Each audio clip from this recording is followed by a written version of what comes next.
You are listening to the Park Flyer Podcast, where we discuss our RC adventures.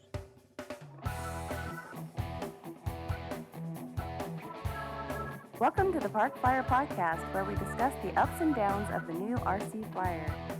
Join your hosts, Michael and Jay, as they take flight at the park. Now on with the show. Hey, everybody. Welcome to the Park Flyer Podcast. I'm Michael from Arizona, and with me always are my good friends. Jay from the hills of Texas. And Shannon G and Mesa AZ. And we'd like to welcome you to the Park Flyer Podcast. If you are on our YouTube channel, please hit that like and subscribe. Share us with all your friends and get the word out there.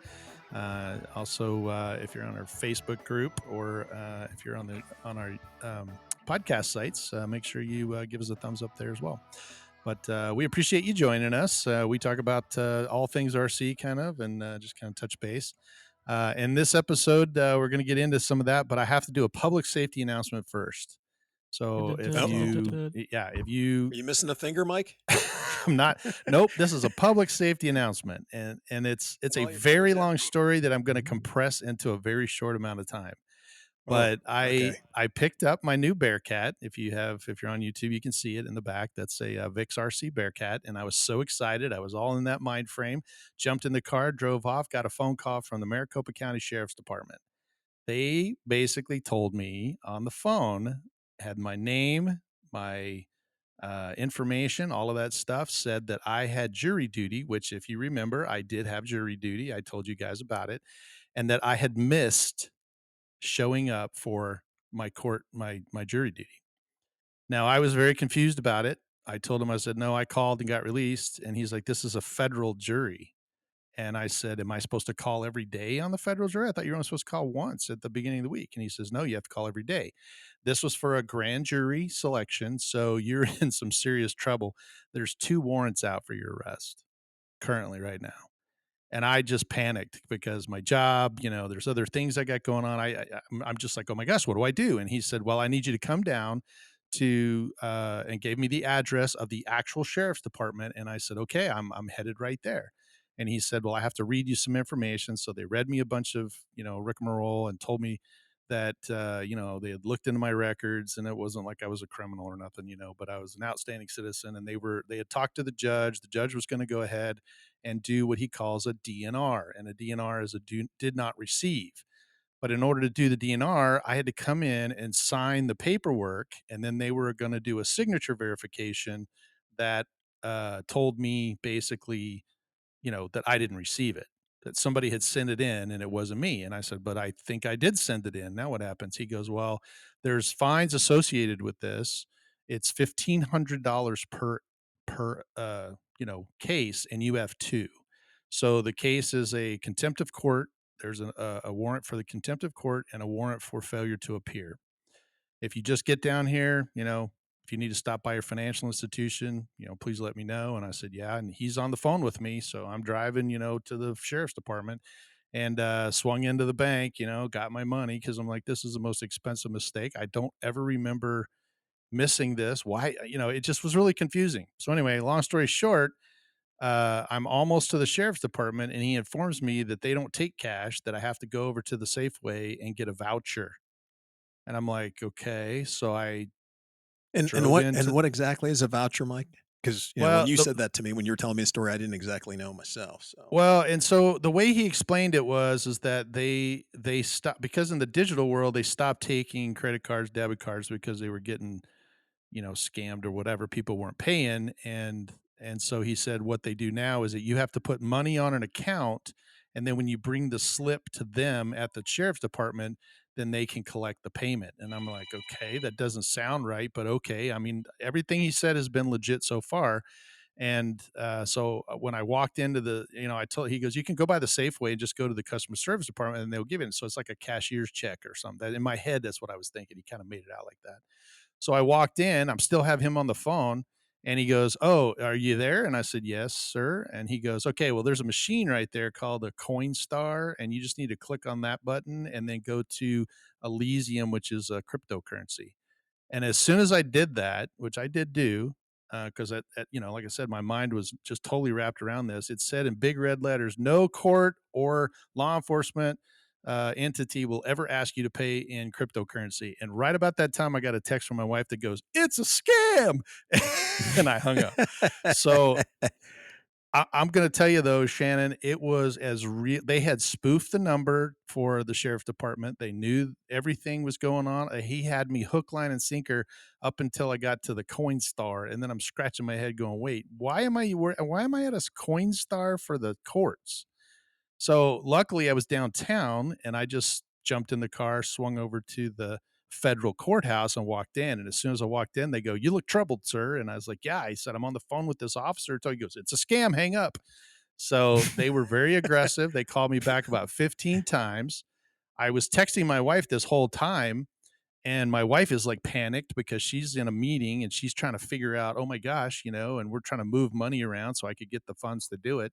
And she just happened to get off the phone and call the court. And the court said, "No, we didn't have jury duty that week. We released him. He's got nothing pending, no warrants, no nothing." And so I finally got off the phone with him, talked to the courts, got all that stuff. I called my wife, and she was like, "Yeah, so I was kind of wondering what was happening here because some of the things that he sent me information on my phone, right? So it was a write up and everything, and I forwarded it to her, but I can't really see it on the phone. I'm driving." And she was looking at it and she said, "The dates are wrong and something there's not a watermark seal on it, so she started kind of getting kind of that hair standing up on the back of her neck. And then she says to me, "Yeah," she goes, "I thought it was a scam, but then I started thinking, wow, is this a scam for you to get money to go buy a new airplane?" Because Yeah, she that's thought the I was part trying to that I scam love. her. This was awesome. When he told me that the other night, I was in tears. I was like, "Oh my gosh!" Then I had to tell my wife, and she started laughing. She goes, "Well, it does kind of sound like something you guys would do." And I was like, "Oh, come on!" I was like, "That's a pretty elaborate scam to buy an airplane, though, to tell go pull money out of Well, it." we'll take the money out, and then we'll just be sheepish. "Oh, I guess I Wow. should have talked to you first before Yeah, I I should have took out told you. all that money and spent it. Yeah, I'm sorry." She's like, But, "Yeah, that's more like you guys, but yeah. oh my." Anyway, Really? it's a public service announcement. If That was you get really anything, the elaborate. courts told me two things. Number one, you only have to call. Number two, this was the funny part, is she said, "You know how Yeah. how we inform you that you have a warrant out for your Well, I arrest?" think And I'm I gonna said, go. "No, I'm ma'am." gonna She go goes, try "We it. show up So for I'll breakfast see you at guys 6 a.m. later. and say, 'Hey, we're here for Hello. breakfast. Here's a warrant for your arrest.'" Wow. She goes, "We don't announce that or call you."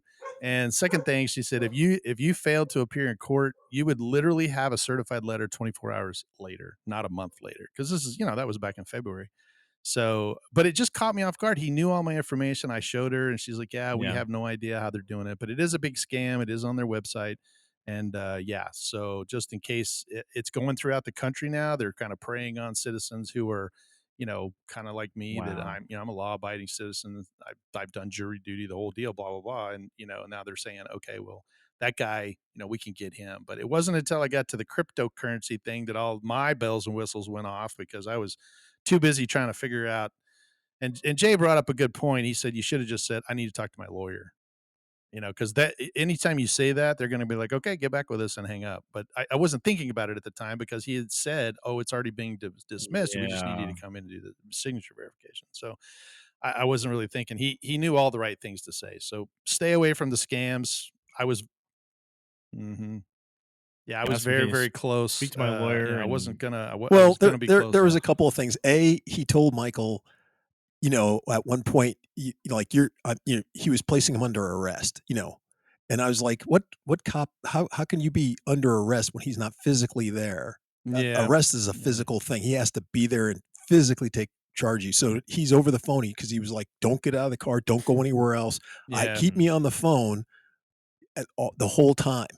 And I'm just like, okay, so he was isolating you from people because Right. it's hard to That's what he was text, it's doing. hard to do all those other Right. things on the phone. So it was a perfect storm. That's Yeah, usually it how was. how scams kind of work. It's a perfect storm, and It if you get caught was. up on it, Yeah. Well, and that's kind get of, you sucked in. and it's kind of one of those things, right? Because it just happened, and my mind wasn't in. I was too happy about something else, and I wasn't even thinking about it. And it just kind of the cards just started laying down, and it troubles me because every time I tell this story, because it just happened, a couple days ago, and every time I tell the story, everybody goes, first words out of their mouth is when I say, I got a call from that. They go, it's a scam. It's like, why does everybody know this except me? I mean, everybody in town knows that this was a scam, and I got suckered in, but I didn't lose the money. And the lady at the court said I was lucky that they only asked for $3,000. She said, we've had people come in here that lost up to $5,000 in cash. Wow. And once you put it on the cryptocurrency, the government can't go get it back because they have no idea where it Yeah. went. It's gone. So it's gone. Yeah, it's gone. So that was my other But, thing. I We're said in the to Mike wrong was, line of business, folks. Maybe we should well, no, but what's the one thing the government does not like? They hate crypto. they They crypto. absolutely hate it because they have no control over it. So why would they start? Oh, well, we're taking payment in crypto. I was just like, man, that totally does not make sense. Well, and there's a big red sign on there. I mean, as soon as you log in and you touch it, it's a huge public service announcement. And I told him that. I said, "Hey, this says," and he goes, "Don't look at that. We've already passed that. I read all that stuff to you. Go ahead and skip that page." And I'm like, "Yeah, okay." And anyway, it was just kind of crazy. But it brings us to the kind of a topic. What's that? Was the voice? What were you I was saying? gonna say, was the voice the person talking to you? Was there any? Were they just that convincing? Like there wasn't any, thought. Oh my gosh, this is No accent. No. Okay. No, the first guy that talked to me was a little mumbly. It just sounded like he was. Sometimes it sounds like Jay when he's tired. He's like, "Hey, what's going on?" It was kind of like that. Like he's having to read all this stuff all the time. But he identified himself was as Jay. Deputy Sheriff Cole. Yeah, it was. He identified Jay, himself. our plan didn't work. Cole. Jay, he didn't buy it. Don't I sound like the other guy you talked to? Darn, we almost had that plane. I know, right? That's terrible. That's funny. Anyway, they did identify themselves as deputy sheriff, and he gave me his badge number, which sounded legit. Like I said, he gave me the everything was legit, and then he transferred me over to a different department. And that guy picked up the phone and said, Captain, whatever his name was, Jay Stevenson or something.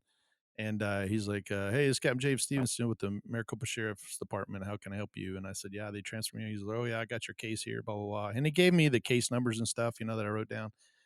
And so they were very legit, very very very legit. And Wow. I talked to the Attorney General the next day, and she said that yeah, that was the 10th call that day. That mine was the 10th call. They'd already had 10 people already get scammed. 10th caller gets a free it was scam. like 2:00 in the afternoon. I know, right? That's what I say. What do I get? So I know, right? Call your friends. It is a kind of a lead in to what we're talking about now, because Jay and I and several of our listeners, I think, all purchase, used type airplanes and secondhand planes. Jay is a real expert at it. You can see behind him, there's a lot of airplanes that he's picked up on Craigslist or eBay or wherever it is. And so we were talking about it, because I have a used. We talked about the Zeroli. I picked it up, and we were just going to talk about maybe a little bit, and then a little time that we have left is what are some of the things that kind of we should look out as purchasers. So, Jay, you're kind of the expert at this. Why don't you kind of give us a little kind of how do you go about doing that? Yeah. So, one of the things I'm always looking for whenever, when our season's coming up is I'm always looking for new projects or something to talk about, conversions from electric to gas. That's when that's coming up. So I was looking for a model, a gas model that I could use, to do this with. And luckily my buddy Jim gave me a plane that's perfect for it. But other things like gliders and other stuff that I'm looking for, I find or given to me, outright, and I'm able to modify them or get them ready to refly.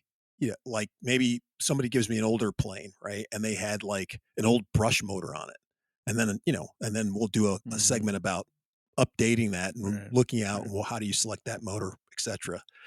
But just like anything else, whenever you're looking for these planes, you gotta do a little bit of research, and it's kind of hard because sometimes you're getting an older plane, right? Maybe Mhm. they haven't sold that plane in 8 years. So, you have to find some information out about it. Think about what you're going to need for that plane, or what came or did not come with that plane that you're going to have to add to the plane. So, it takes a little bit of research. It's not too hard. It's fairly easy, but then comes the most difficult part of buying any of this stuff, and that's getting on Craigslist, or Facebook Messenger, or whatever, Facebook, to find that plane, because this is the part that kills me, right? I want to buy a plane. This person's selling a plane. It should be easy. Hey, I want to buy your plane. And then the person never talks to Ghost you, or ghosted. answers your message back, and it just kills me. And sometimes, I mean, I get replies months after I've replied to the guy's plane. He's like, "Oh, hey man, I didn't see your message. Are you still interested? Because I still have the plane. Nobody ever talked to me about it." Mhm. And sometimes I get them, right? And I'm just like, "Yeah, you were asking, $50 for it. Well, I'll take it for 25 if you wanna, I'll take it for 10 or something." They're like, "Oh, I just wanna get rid of it." Okay, great. So, it's kinda worked out for me in that regards. But the next part of it is you get to show up, pick up the model, and then you go, "Oh, okay." So now this is the most difficult part of it, right? You're there, you're at the guy's place, you're buying, or where you're gonna buy it from, and on the surfaces, it looks good, maybe, or maybe there's some telltale signs. Maybe the covering is torn if it's an older wooden model, and you can tell that, like, it was stored outside or Mhm. something, and there's water damage in it because it's swollen in certain places. So this is where the little bit of detective work, the having a good eagle eye, and looking at different stains that may be on the model to kind of give you a hint or a clue. Are there rust stains on the monocoat? Are there, you know, um, where he said, they may tell you, "Oh, I crashed it," and but I just glued it all back together. And you may look at it real quick and go, "Oh, okay." Well, you really got to look at where they said they crashed it, because did it split the model in half from Right. from aft to Yeah. stern, type of thing?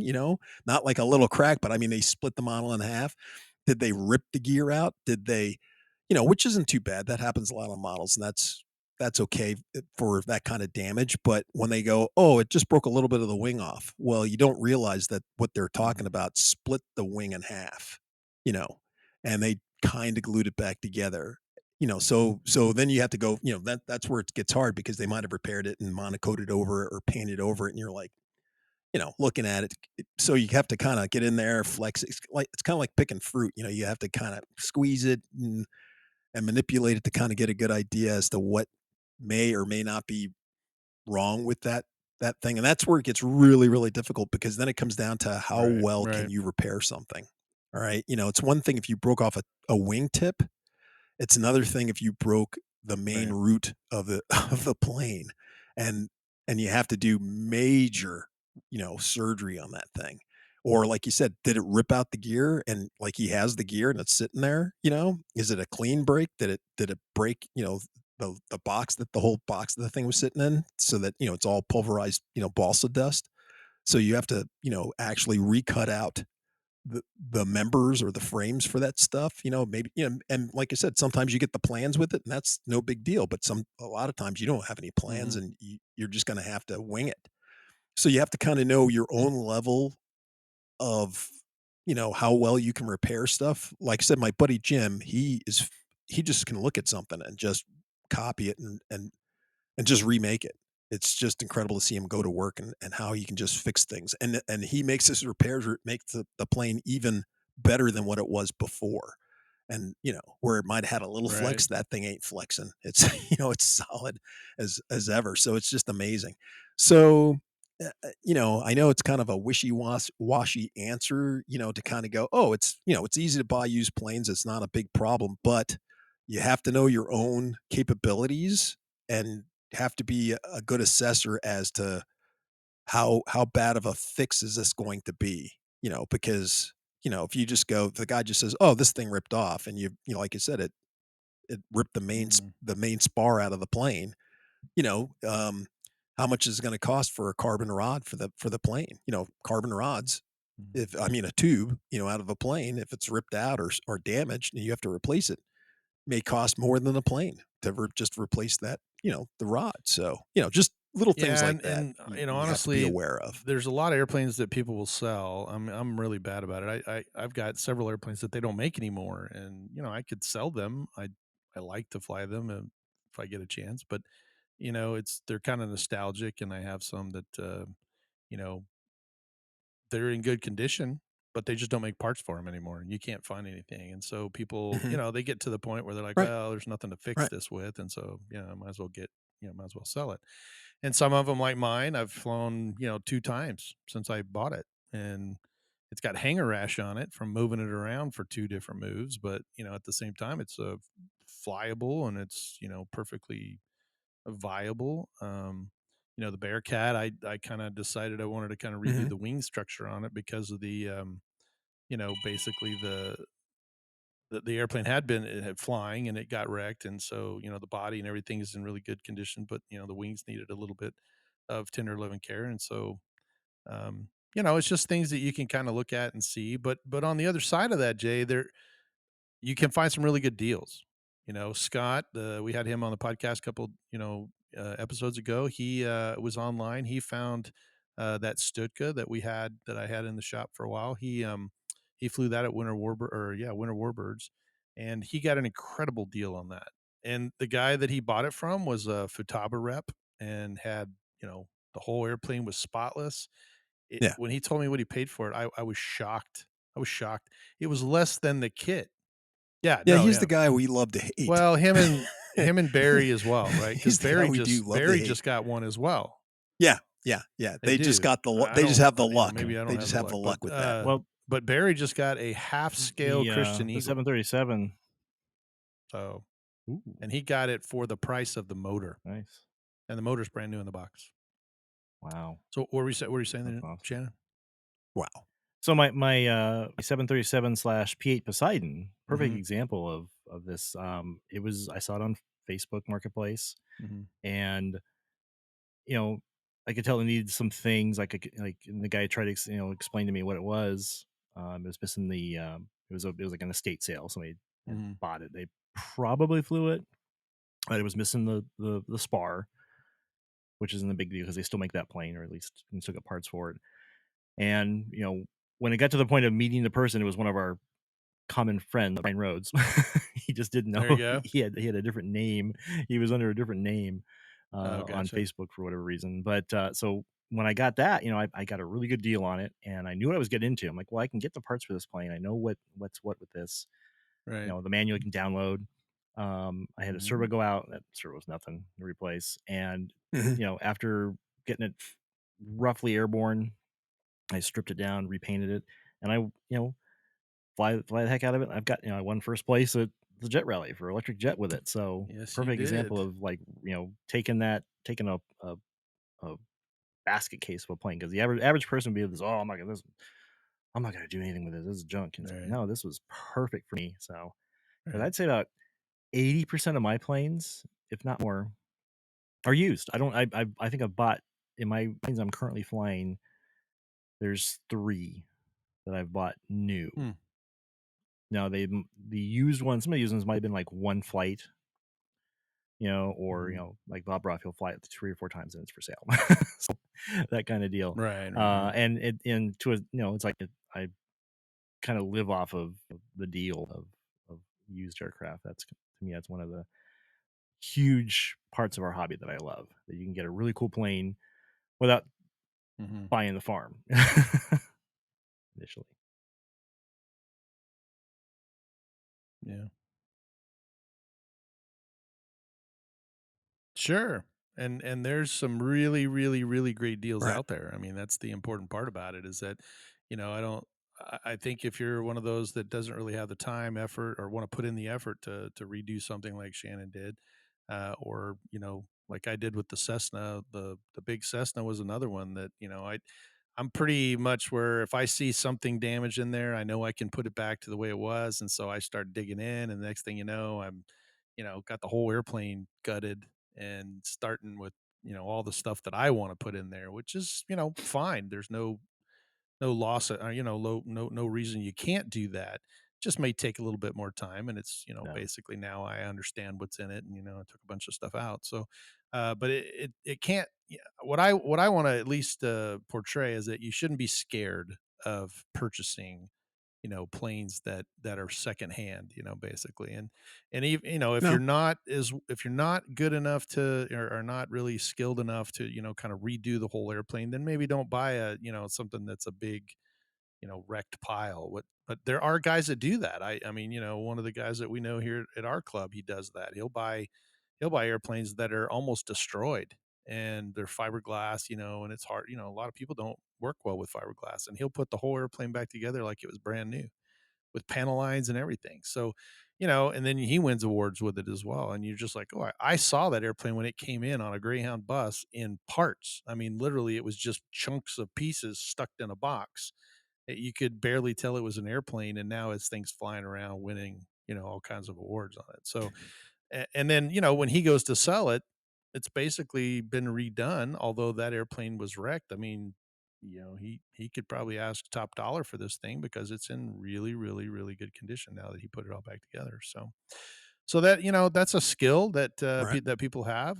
Jim's kind of like that. I mean, I think if you're in this hobby for not for more than just Yep. just going out to the park and flying around, that's kind of half. I got several builds going on, and most people do. It's kind of fun, and if you live up north or in a colder area that you don't have a full flying season like we do, gives you something to do during the non-flying seasons. Which is the summer So, here. but yeah, yeah, that is the summer here, and that's kind of why I got these out because it's kind of hot out there. But we're still flying. Yeah, I got 3 or 4 projects that are gonna be ready by Right. fall. I actually went flying not too long ago. I flew the OV-10. I maiden did, and kind of a quick story before we go. We're kind of running out of time, but I was going to let you know that I did fly the OV-10. When I got out there, I think I told Jay, I called him afterwards, and I was like, "Man, this airplane's really squirrely." Like I took off, and the whole airplane just started the tail end of that thing with those twin booms was just over exaggerating. It was, yawing really hard. I was everything I could do to control it. I almost lost it, and I chopped the throttle, landed it, and I thought, whew, that was my heart rate was up because I was like, dude, this was a gift from, Scott for coming out the Winter Warbirds and hanging out with me. He sent that to me, and he's got one and said it flies perfect. And I watched the videos. Everybody flies perfect. Why is mine flying like this? And so I took off again, and I put 3 batteries through it and realized that, I just kind of started fine tuning all of the control surfaces, and the rudder just almost was down to nothing. I mean, I barely had any rudder usage at all. It did not like it when I put rudder in for a turn or any of that stuff. It just started wallering around. And I thought I have a Demon Cortex, and so I thought, well, maybe the Demon settings are too high for this particular one, so I kind of dialed those down a little bit. And then the other day, I went out and flew it again. I put 2 batteries through it. It flew okay, but it's still kind of just a little wonky. I tried to roll because the first 2, 3, I didn't really do any maneuvers, but the roll that I did was a heart thumper because when I got that thing upside down, it just pitched right down to the ground. And luckily, I was a couple mistakes high and was able to chop the throttle and kind of get it back. But it was an exciting flight, and Barry was there, and he's like, "Oh my gosh, what's up with that?" And I just go, "I don't know. There's something wrong with this plane." And so I handed the controller to him, and he flew about 37 seconds and goes, and he handed me the controller back. He goes, "Not me." And Barry's a good pilot. I mean, Barry's like, he can figure it out too. We've made into a lot of, airplanes for a lot of people, and he flies a lot of stuff. He flew that, literally didn't even get around the whole circuit, and was like, "Yeah, I'm not going to be responsible. This thing is not right." And so he handed it back to me, and he goes, "I think your rudder is moving backwards." I was like, "It's not moving backwards. It moves the right direction." So I brought it in, set it down. He picked it up. He went, "Ring, ring. Your Demon is backwards on the rudder." And I was like, "No way. I redid that thing 3 times." He goes, "Nope." So we walked over and we turned all of it up, and we did it again. And I was like, "You got to be kidding me. When?" And so I must have gone left when I should have gone right, and gone right when I should have went left.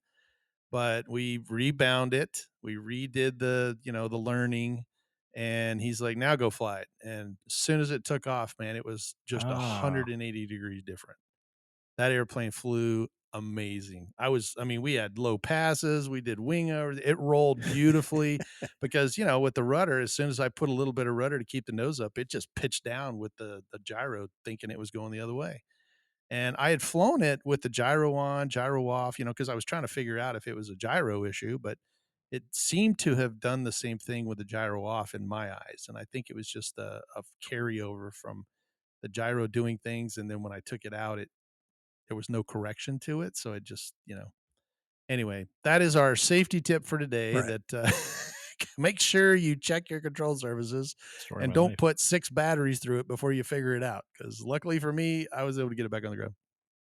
So, Mike, I gotta ask. So, when you did your preliminary, see, this is one of those things. This has happened, not to Mhm. just pick on you, but I mean, this has happened to all of us. We do a Always, function check always. before we take off, right? Right, left, up, down, That's aileron, correct. this, what, that. And yet, this is something that you didn't catch until Barry flew Well, the plane and then said, "Hey, so man, the this function isn't check right." And is you're like, "No, correct. it's right." The rudders were moving in the right direction. The gyro was correcting the same way. Oh, so it's Mhm, so what? mhm. Okay, that's Which what you you're don't, saying. Okay, normally gotcha. you So only when check. I right, check the gyro here okay, on the table. I pick it up. That one comes up. That one comes up. That one goes, up. That goes up. That goes left. That goes right. Okay, that's perfect, right? yeah, Right, typically you right. just Once I shake it to got it make sure set it's up, and working, so for right? Hey, me, okay, I it's working. actually whenever I change Yeah, yeah. whenever I Okay, change something on the Now I airplane, I understand. always Okay, rebind it. Like if I move something or take something out of the receiver, and I'm using the Demon hmm as a receiver, so if I remove if I remove the wires, I always go back in and rebind it, and then I relearn it because I don't want, if I change settings or whatever, I want it to be the same. So I did that 3 different times. And on the 3rd time, gotcha. I was just so quick at it, because I did it 3 times within an hour or something, before I went and flew it. And I think that, I'm thinking in my head, okay, you have to go up, down, left, right. And then on the rudder, you go right, left instead of left, right. So I was going Right. up, down, left, Right. right. And then I went and flew it. And I just was incredibly lucky that if I'd have been lower to the ground or if I'd have tried to roll it Yep. lower to the ground, it would have definitely been devastating. But now I'm in love with the thing. I need to buy some more batteries because it uses two You were. 4-cell 4,000 milliamp batteries. We went and flew it, and just putting around and doing what an OV10 does was so much fun. I actually flew it for 7 minutes and only had 71% left on my battery, so I stuck it back in there and flew another 7 minutes, and I wound up with 49%. So I flew a full 14 minutes on one set of batteries. So it was pretty. The motors are very efficient. It was very, very, very fun, and I can't wait to go out and fly it again. But yeah, Wow. this episode, don't get scammed. That's nice. Make sure you look over your used airplanes, and then make sure you're you're moving the right direction if you're using a gyro. So, but holy smokes! So. Well, we appreciate everybody's patronages listening to us. We are out of time, but if you have a used airplane, Yeah. go ahead and comment in the comment sections. We finally turned those on. For some reason, they were off. I think it's because we said that it was safe for kids, and then they eliminate the comments. But we do have comments open, so go on to our YouTube channel. Once again, give us a like, subscribe, click that bell, share with it, give us a comment, let us know how we're doing. We'd love to hear from our listeners. And yeah, we'll I think next time we'll talk about maybe the Crescendo Maidens, because I got one of those. I think Jay's got a new one coming out, so we're gonna go try those out, hopefully, and figure out how that works. There you go, perfect. So, but we're out of time. So for Michael here in Arizona, And Jay from the hills of Texas. And Shannon G and Mesa AZ. we will see you in 2 weeks. Let's fly. You have been listening to the Park Flyer Podcast. Thank you for joining us, and we look forward to your next visit. Please give our show a star rating and review, and feel free to email us your questions, topics, or suggestions to parkflyerpodcast@gmail.com.